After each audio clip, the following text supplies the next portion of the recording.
Sir thank you so much for that intro. చాలా హెవీగా అనిపించింది, బట్ థ్యాంక్ యూ. కదా మీరు చేసినవే కదండి నేను చెప్పినవి, మీరు చేయనివి అని చెప్పలేదు నేను ఇక్కడ కదా. అంటే నేను ఒకటి అడుగుదామని. తెలుగులో ఫస్ట్ వెబ్ సిరీస్ సార్. తెలుగులో first, that's what I'm saying, తెలుగులోనే.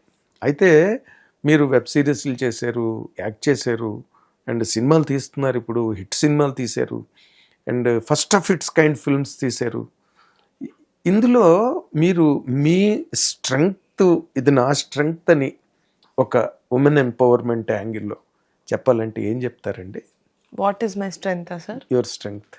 My strength is that I believe my self. అదే సార్ నా స్ట్రెంగ్త్.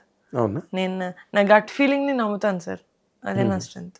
మనుషుల్లో కానీ వర్క్లో కానీ గట్ ఫీలింగ్ నమ్ముతాను. అది నాకు ఫస్ట్ నుంచి ఉంది అని కూడా కాదు sir. It's something that developed over the years. At least in the last couple of years it became very strong. Committee Kurrollu వచ్చాక? కమిటీ కుర్రలు ముందు నుంచి, little before committee. Committee was a gut feeling. That's what I'm asking. Committee was a gut feeling. So committee Kurrollu ముందు నుంచి అన్నా అందుకే. అదే అదే అదే. అంటే సక్సెస్ మీకు గట్ ఫీలింగ్ ఇచ్చిందా, గట్ ఫీలింగ్ సక్సెస్ ఇచ్చిందా? గట్ ఫీలింగ్ని నమ్మిన తర్వాత సక్సెస్ వచ్చినప్పుడు గట్ ఫీలింగ్ మీద కాన్ఫిడెన్స్ ఇంకా పెరిగింది. Okay, understood. Yes, I understood. అంటే బికాస్ బయట పబ్లిక్ నోషన్, పబ్లిక్ పర్సెప్షన్ ఎలా ఉంటుందంటే, వాళ్ళకేంటండి మెగా ఫ్యామిలీ, వాళ్ళు ఏదనుకుంటే అది చేయగలరు, దేనికి కొరత ఉండదు, దేనికి లోటు లేదు, వాళ్ళు ఎవరిని పిలిస్తే just they can call the shots అనే ఒక public perception, which is a truth also. కానీ ఈ జర్నీలో ఎవరికుండే కష్టాలు, ఎవరికుండే ఎత్తుపల్లాలు, ఎవరికుండే ట్రయల్ అండ్ ఎర్రర్ రేదర్, అవి ఉంటాయి గ్యారంటీగా. మీ కేస్ స్టడీలో what are your challenges and what are your hardships ఈ జర్నీలో, ఈ 10 years? మై ఛాలెంజెస్ వర్, నేను ముద్దు బాబాకే స్టార్ట్ చేసినప్పుడు I was 21 years old sir. అమ్మాయి 21 years, అది పెద్ద ఫ్యామిలీలోంచి ఒక అమ్మాయి అంటే డాడ్స్ లిటిల్ ప్రిన్సెస్ లాగా, అంటే ఏమీ తెలీదు, అంత వాళ్ళ నాన్న చూసుకుంటారు లేకపోతే వాళ్ళు చూసుకుంటారు. No one believe that this was truly mine. నాది అనేది నాదని నేను నిరూపించడానికి నాకు ఎన్ని ఇయర్స్ పట్టింది sir. So that was my biggest challenge sir, that I was young girl. A lack of బిలీఫే నాకు ఒక మోటివ్ కూడా. అంటే దానికోసం వర్క్ చేశానని చెప్పట్లేదు, but the fact that no one fully believed me, అది నాకు it was like fire. That I need to, నాదే కదా ఇది, నాది కాదంటే ఏంటి, నాదని ఎన్నిసార్లు చెప్పాలి, నా దాన్ని కూడా నేనని చెప్పి ఎన్నిసార్లు నిరూపించుకోవాలి అని చెప్పి. So that was the biggest challenge. ఇంకొక పాయింట్ ఆఫ్ డిస్కషన్కి వెళ్ళే ముందు ఒక పాయింట్ అడుగుతానండి. అదేంటంటే, హౌ ఫార్ ఒక మెగా ఫ్యామిలీ అనే ఒక ఇమేజ్ మీకు ఎంతవరకు హెల్ప్ అయింది అని మీరు అనుకుంటున్నారండి? In many ways. First as a actor also, because ప్రొడక్షన్కి రాకముందు first as an actor also, ఒక డెబ్యూ హీరోయిన్కి ఒక సినిమా డెబ్యూ చేయకముందే ఆమె సినిమా చూడాలని ఎంతమందికి అనిపిస్తుందో నాకు తెలియదు సార్. పని ఆ విషయంలో చాలా మందికి అనిపించింది. అట్లీస్ట్ నా ఫస్ట్ మూవీ ఓపెనింగ్కి నా కోసం అంతమంది వచ్చారని నేను బిలీవ్ చేస్తాను. నన్ను, మా ఫ్యామిలీ వాళ్ళని ఇష్టపడిన వాళ్ళందరూ నా కోసం సినిమాకి వచ్చారు, అది నాకు తెలుసు. చెప్పి మరీ వచ్చారు, అది నాకు తెలుసు. సో అది ఒక బ్లెస్సింగ్ సార్. అది మా ఫ్యామిలీకున్న ఒక క్రెడిబిలిటీ, అది నా దాకా వస్తుంది నేనేం చెయ్యకముందే అనేది, అది 100% బ్లెస్సింగ్. అది ఎవరికి ఈజీగా రాదు. దాంతోపాటు ప్రోస్ అండ్ కాన్స్ ఆల్సో ఏంటంటే, we have very big shoes to fit in. First cinema నుంచే చిరంజీవి డాటర్ కదా, హౌ కెన్ అంటే ఇంత she has to act, do more great performance కదా అన్నట్టు. No one saw me as a 21 year old. అప్పుడే సినిమాలో ఫ్రెషర్గా చూడలేదు అని నేను అనుకుంటున్నా. అంటే స్కోప్ ఫర్ మిస్టేక్స్ తక్కువ ఉంటాయి సార్.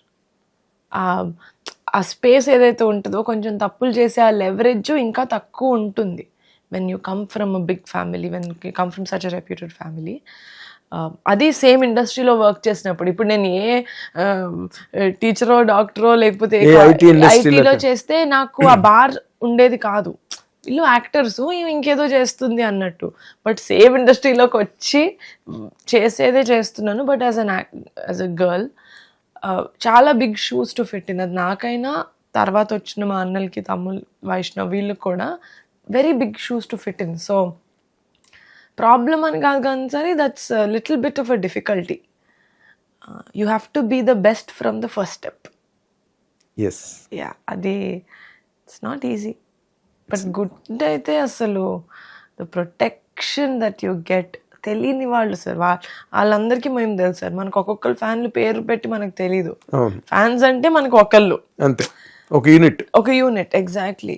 వాళ్ళు కొన్ని ప్లేసెస్కి వెళ్ళినప్పుడు మనల్ని కలిస్తే మనకు వాళ్ళ పేర్లు, ఒకేలా అసోసియేషన్ ప్రెసిడెంట్స్ ఉంటారు, అలా అని తెలుస్తారు. కానీ మనకు పేరున తెలీదు. కానీ ఆన్ సోషల్ మీడియా లేకపోతే ఇంకేదైనా ఊరు వెళ్ళినప్పుడు కూడా సెక్యూరిటీ లాగా సార్. నాకైతే చాలా అంటే ఇంతలా చూసుకుంటారా అనిపిస్తుంది సార్ కొన్నిసార్లు. I feel very very lucky. అయ్యో, ఇప్పుడు మీరంటే directly you are the daughter of mega family.